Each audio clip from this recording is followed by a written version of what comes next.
Okay, hello everyone. Good evening. Seems to be working okay. Let me know if there's any audio or visual issues. Put it in the chat. But I think it looks like we're okay. It's 6 o'clock, so we'll start. Namo tassa bhagavato arahato sama sambuddhasa. Namo tassa bhagavato arahato sama sambuddhasa. Namo tassa bhagavato arahato sama sambuddhasa. Okay, so I thought that I would do a series of going through the 10 fetters, the Samyojana. I think that's a good topic. I believe I've done it before, but it's worth reiterating. Uh, I'm going to do a Sakaya Ditti today, but first I'll make some preliminary remarks about the idea of the Samyojana.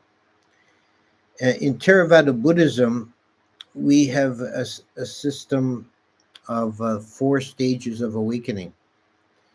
As the Sotapanna, stream winner, uh, Sakadagami, once returner, Anagami, non-returner, and a fully enlightened being is called an Arahant.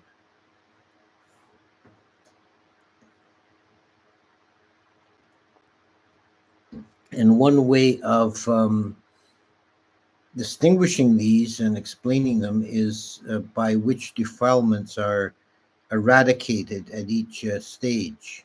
The 10 fetters are particular defilements which bind us to samsara. The word samyojana in a literal meaning would be like a fetter, a chain, something binding a person. And there's 10 of these, and they're broken in sequence. Certain fetters are broken at certain stages of enlightenment. And this is, in fact, a traditional diagnostic to know whether an experience is really stream entry or not, is whether the first 3 fetters are removed. And it doesn't just mean that they're suppressed or in abeyance. They're actually completely gone. They're eradicated, made like a palm tree stump, not to arise again. So there are in meditation, there can be a lot of powerful experiences that happen to people, and it's not uncommon for meditators to falsely equate an experience with enlightenment, to be confused about that, to have some powerful experience and believe that constitutes stream entry. So it's a matter of some importance to understand the samyojanas so that one can examine one's mind. So if a person thinks they've got stream entry, the best advice is that they examine their mind for the 3 fetters, not casually and not just once, but again and again, to make sure there's no trace remaining. Because only then can you feel some confidence that your experience is actually stream entry.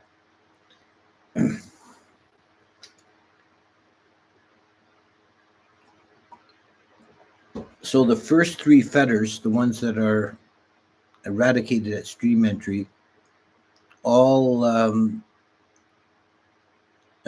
associated with something to do with right view.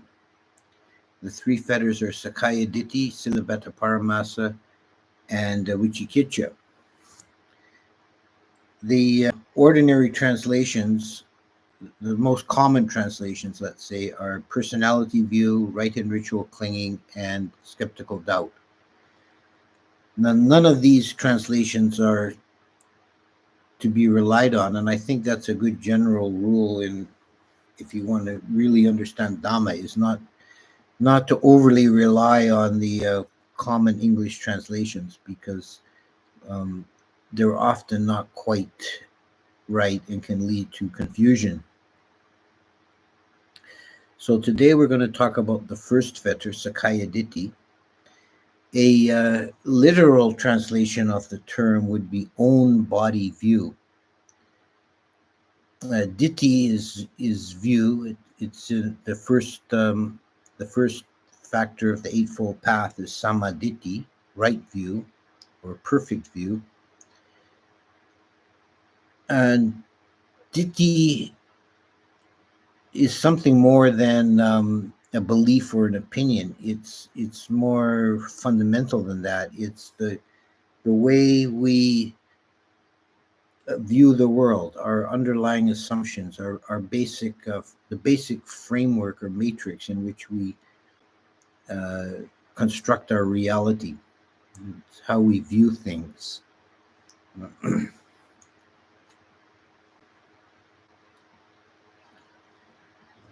It's kind of close to the German philosophical term Weltanschauung. It's how we understand the world we live in and our own nature is the view. And the Buddha talked about many different kinds of false view, and the Brahmajala Sutta lists 62. But elsewhere, it's simplified to the two main categories of false view, or eternalism and annihilationism. That is Sasatawada and Uchedawada. Now, personality view, Sakaya Ditti, is on the level view. It's believing either implicitly or explicitly in a abiding, real, substantial self. That I am something abiding, intrinsic. There is in me something intrinsic, eternal, unchanging, and real. This is a self view. Now, for many people, this is just and it's not thought out. It's just a kind of underlying assumption, but it can be elaborated into doctrines and theories. In the Indian context, this would be the view of the Atman, the idea that there's an eternal, abiding spirit, soul, what have you, in a person, as like a man going to bed at night. He takes off his clothes and goes to bed, and in the morning he wakes up and puts on fresh clothes. So the man is like the Atman, and the clothes are like a body. He just assumes a new body. In the Buddhist theory, of course, we have the Anatta doctrine, the idea of not self, and the explication of this in the terms of the five aggregates, that the being is composed of body, feelings, perceptions, mental formations, and consciousness. And none of these are essential or permanent or abiding. There's a continuum of cause and effect.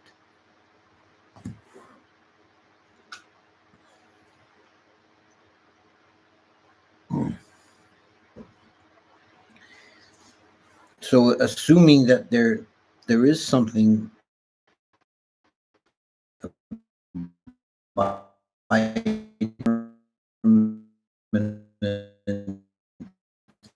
this is Sakaya has attained to an analogy would be like an ordinary educated adult person cannot believe in Santa Claus. You can imagine Santa Claus, you can even pretend or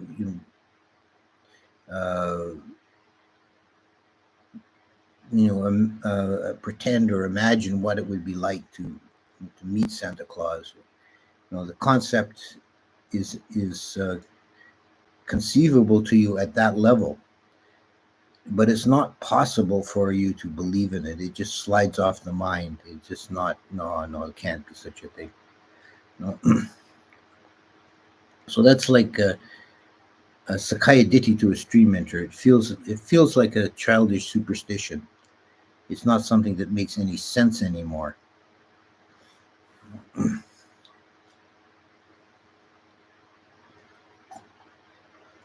Now, as we'll see later when we get into the Sakaya Ditti isn't complete of the idea at the level of concept, of Ditti. As one sees it, and it's not like something is destroyed. It's like you see, oh, it's never been there in the first place. It's not like you're trying to destroy yourself because it's realizing you never had one. But there still remains subtle trace that's only overcome by the arahant that we call asmi mana. We'll talk about that more later, but I'll just say in brief here that occurs at the level of perception, not at the level of cognition.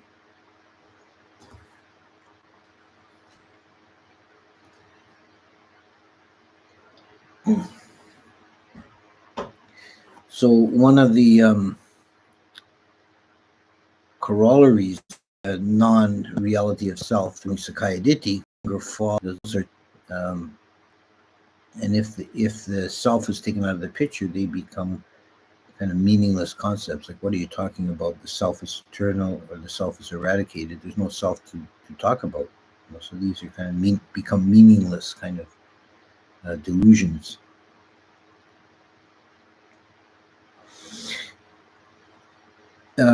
There's a story in the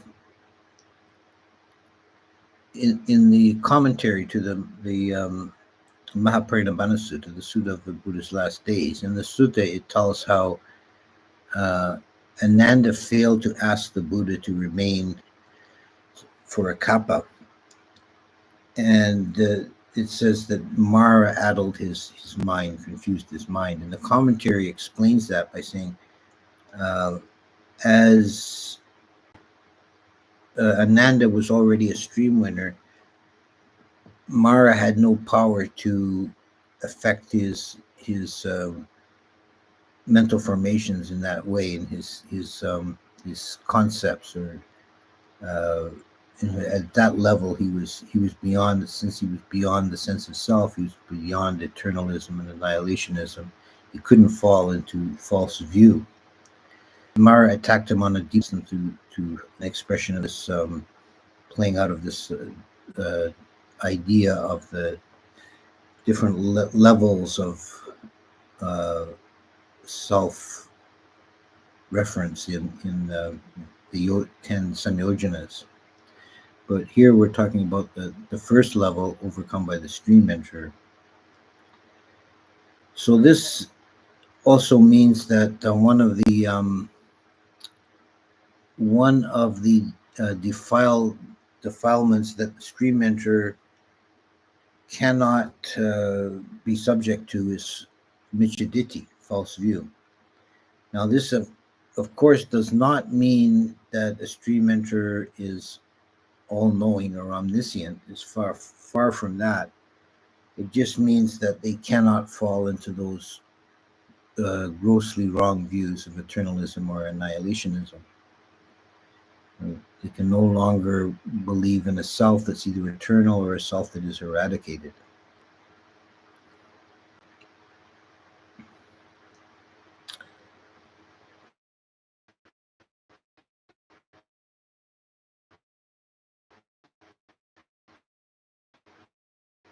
So Sayaditi view, or more literally own body, and body here, kaya, it doesn't really mean the physical body.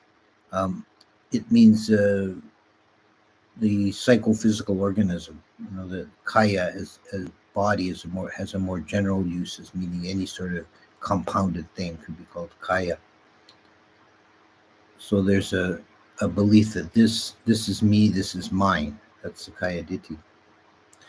And eradicating Sakaya Ditti is another way of saying that a person has a realization of anatta.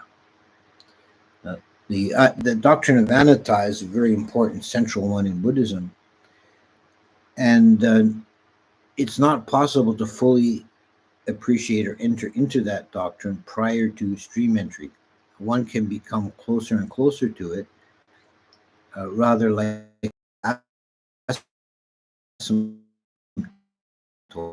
can approach it, but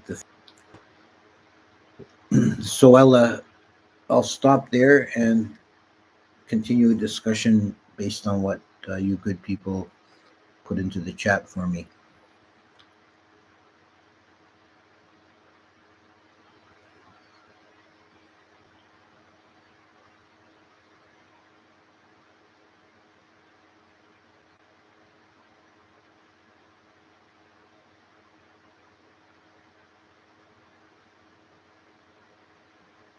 Okay, I'm not seeing anything yet. Okay, here comes something.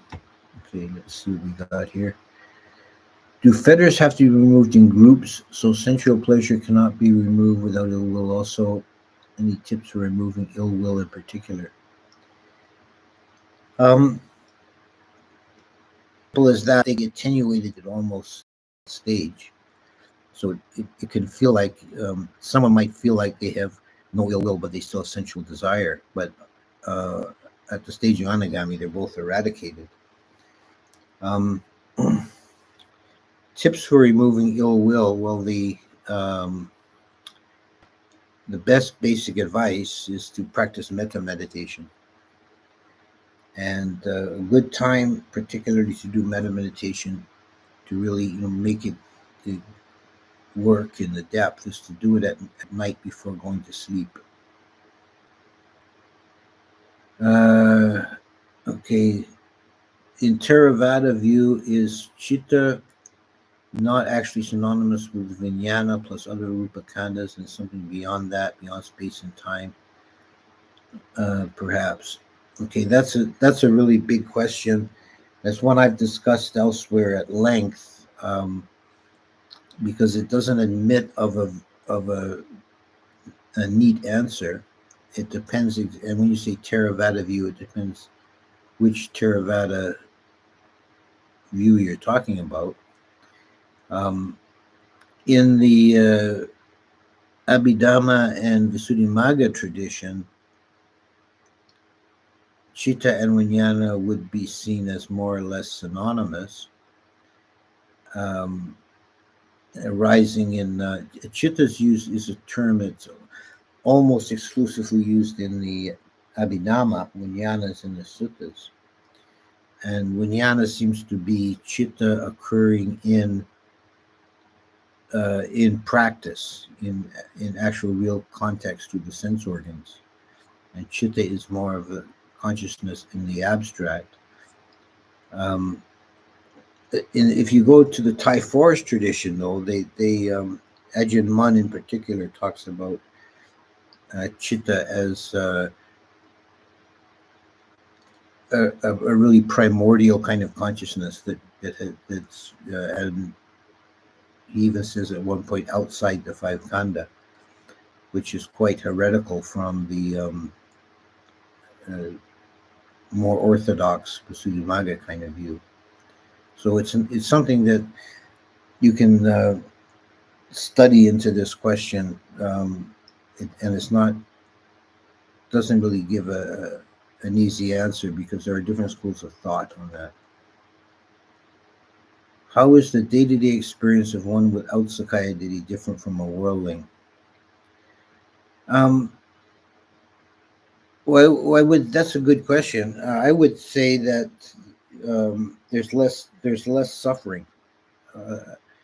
A large degree of suffering has been removed from the being because there's no more sense of needing to protect or cherish the self. But it's subtle. It's on a more internal or subtle level. The stream enter still has can still have desires, can still have ill will or anger. It's not it's not a complete purification. It's a purification at the level of view, and it starts the process. That's what's called stream enter, because it's just the beginning. You're just entering the stream. Dear Ajahn, what is eons of lives live, countless varieties of experiences and memories to an awakened one when he dies, never to be born again? Merely dreams within dreams. They won't be cognizant of those memories at all, which errs on the side of them. Well, we can't an arahant after death. In practical application, if I am able to see how my ego generally functions and behaves, where do I go from there? Do I cultivate path adjacent senses of self or try to discover alternative egos? Well, maybe we should distinguish between the concept of ego and self, or atta. Ego is a psychological term. It's not really related to the Buddhist theory at all. It's a Western psychological term, and we could say it's a self-organizing principle in the mind or in the psychology. And it's not the same thing as atta. Atta is more essential. So the ego is who's overcome, but there's then thing, fluid and conditional things. So as you say, try to discover new alternative egos. This is, you can remake yourself in that way, because you don't see anything as being permanent or essential. Next one, not much is written on Sakadagami. Is Sotapanna on the Satagami fault by default, the third individual? Is there a sign that could be understood as Sakadagami path? Yeah, that's another question that is kind of a vexed one, is the four pairs, the 8 kinds of beings, and whether someone who's a stream enter is, as you say, by default on the Sakadagami path or not. My own view would be not necessarily. Someone might be a stream enter and not really striving for anything higher, although eventually they will. Within 7 lifetimes, they might not be at the third path yet. Sakadagami, of the 4 stages, it probably has the least kind of coverage, and it's also said to be a difficult one to actually recognize or diagnose, because the fetters, we'll get to this later, but the 2 fetters of sensual desire and ill will are not removed totally at that stage, but are attenuated. So it's not such a clear dividing line.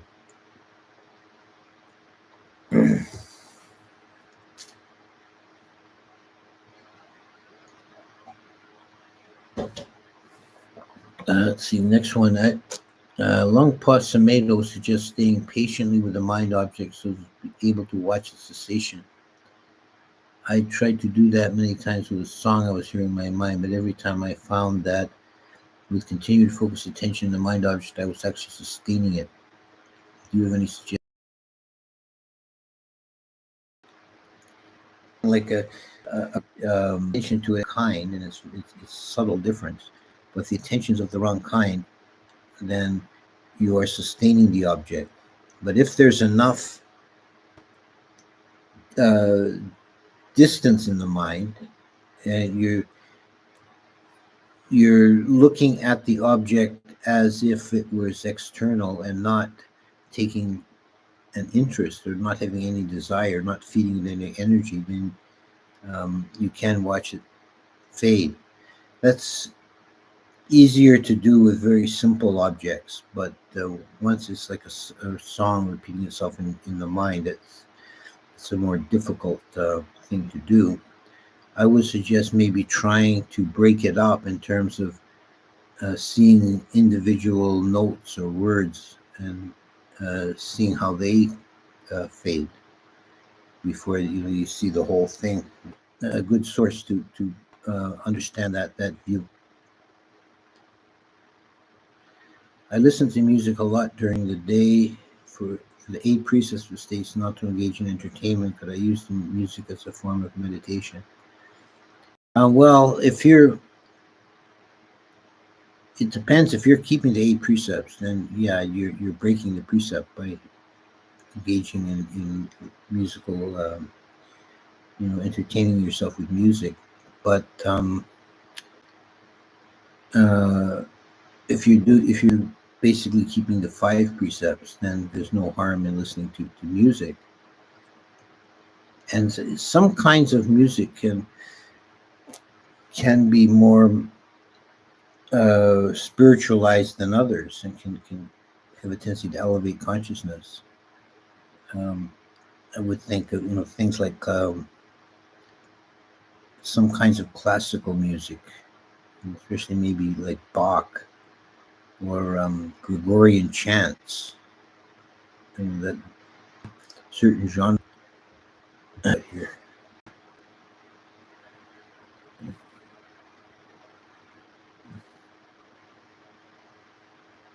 I did not receive your last answer because the stream is quite slow and laggy. Yeah, I've noticed that video was kind of glitching a bit. I hope the audio was getting through.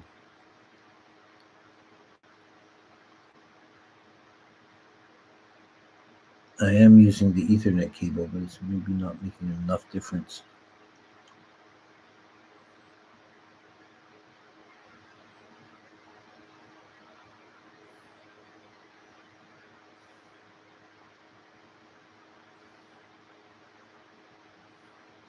How is the kitchen project? Yeah, thank you for asking. For those who don't know, we are building or planning to build a new kitchen. We haven't gotten very far with it yet. We're still really in the fundraising and planning stage. We've fundraised now probably about $10,000, but we need considerably more than that to probably need about $200,000 to do it properly. The old kitchen is really on its last legs. That building was never designed to last this long. It was supposed to be a temporary building built 40, 50 years ago, actually. And we want to do a new kitchen that'll last. Do you have a perspective on the experiential difference between the moment when someone becomes Sakadagami as opposed to Sotapanna, besides the recognition of changing fetters?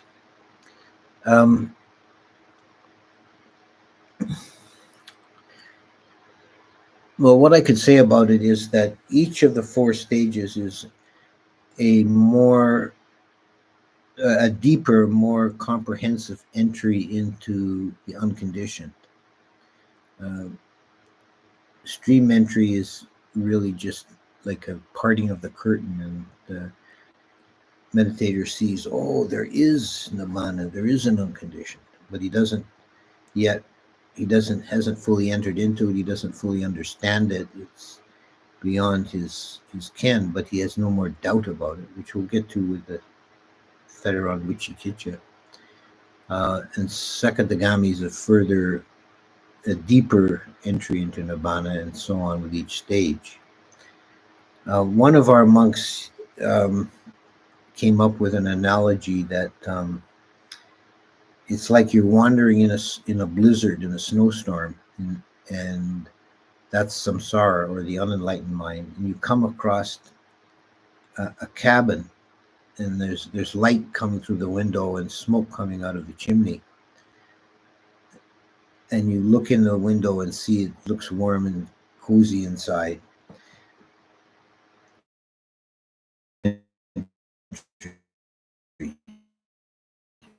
You now have cabin, and you feel the warm air, and you have more of an experience of it.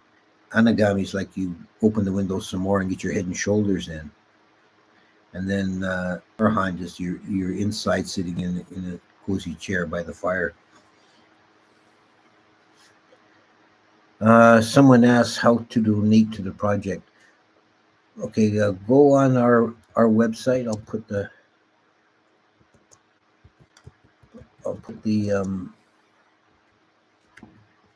address in the chat. And on the front page in the lower left-hand corner, there's a button to take you to a page about the kitchen project and all the information about it and how to donate and so forth.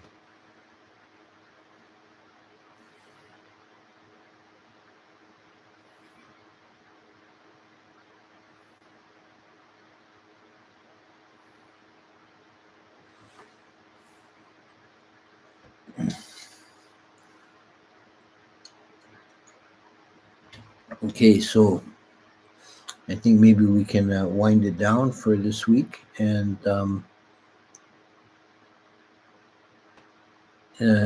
see you again next week. And next week we'll do Silabeta Paramasa, which is, I think, is the one that I think most people misunderstand. So it'd be useful to talk about it. Okay, bye.